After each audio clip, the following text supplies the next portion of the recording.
मंडळी, वरलीची मोनाली या यूट्यूब चॅनलमध्ये आपलं स्वागत आहे। आज मी बनवणार आहे कुप्याचं झटपट आंबट।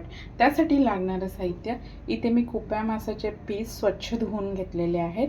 वाटण टाकणार आहे। वाटणासाठी खोबरं घ्यायचं नाहीये, फक्त आपल्याला कोथिंबीर, लसूण, मिरची हिरवी आणि अद्रक, गरम मसाला, थोडंसं तांदळाचं पीठ, चिंच भिजवून घेतलेली आहे, हळद, आगरी कोळी मसाला, मीठ आणि तेल।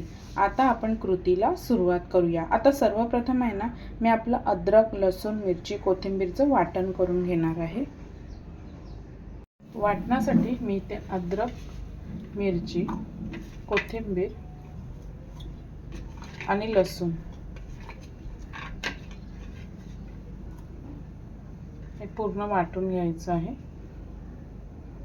ते मी 3 पळ्या तेल घेतलेलं आहे। तेल चांगलं गरम झालेलं आहे। यामध्ये टाकणार आहे मी लसूण,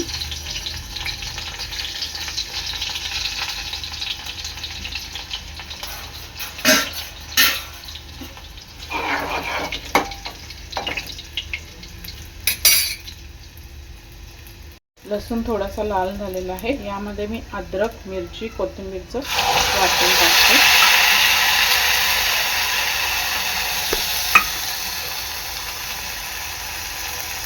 आता यामध्ये अद्रक, लसूण, मिरची, कोथिंबीरचं मी वाटण टाकलेलं आहे। वाटण चांगलं 2 मिनिटं शिजवून घ्यायचं आहे।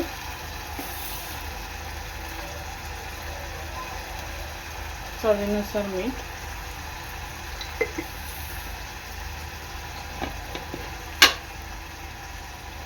आगरी कोळी मसाला,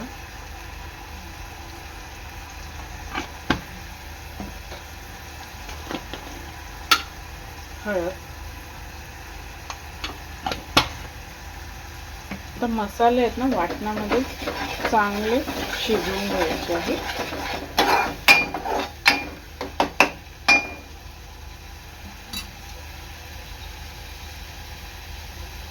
याच्यामध्ये वाटणाचं थोडंसं पाणी टाकते आणि तेल सुटेपर्यंत मसाला चांगला शिजवून घ्यायचा आहे। आता आपलं वाटण चांगलं शिजलेलं आहे। हे पहा, तेल सुटत चाललेलं आहे। आता यामध्ये मी आपलं वाटणाचं पाणी थोडंसं आहे ते ऍड करते। रस्सा आहे ना, हा चांगला शिजून घेणार आहे, म्हणजे उकळवून घेणार आहे। 1-5 मिनिटांनंतर आपल्या आमटाला चांगला उकाळा आलेला आहे। तर यामध्ये मी टाकणार आहे आपले कुप्याचे तुकडे।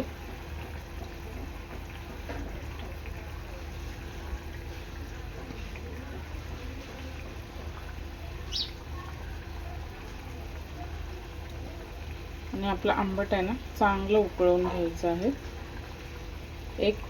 5 ते 6 मिनिटं।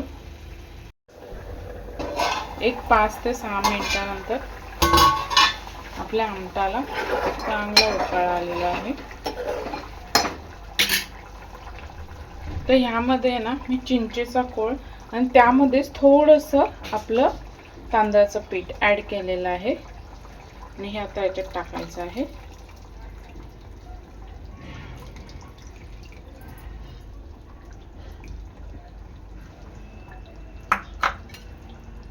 मिक्स करून घ्यायचं आहे।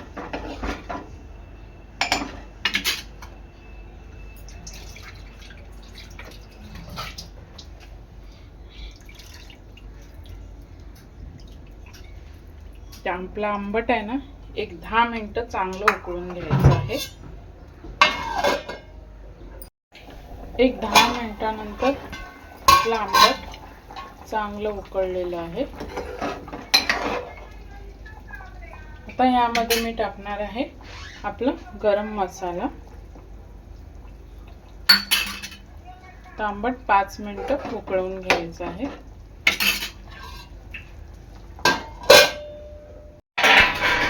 5 मिनिटांनंतर आंबट चांगलं उकळलेलं आहे। आता तुम्हाला जर पातळ घट्ट कसं हवं असेल त्यानुसार तुम्ही रस्सा आटवू शकता। आता यावरून मी कोथिंबीर टाकते आणि गॅस बंद करते. आपला आंबट रेडी आहे. अशा प्रकारे आपलं बिना खोबऱ्याचं कुप्याचं आंबट तयार आहे. अशा प्रकारे तयार आहे आपलं कुप्याचं आंबट. व्हिडिओ आवडल्यास लाईक करा, शेअर करा, सबस्क्राईब करा. धन्यवाद.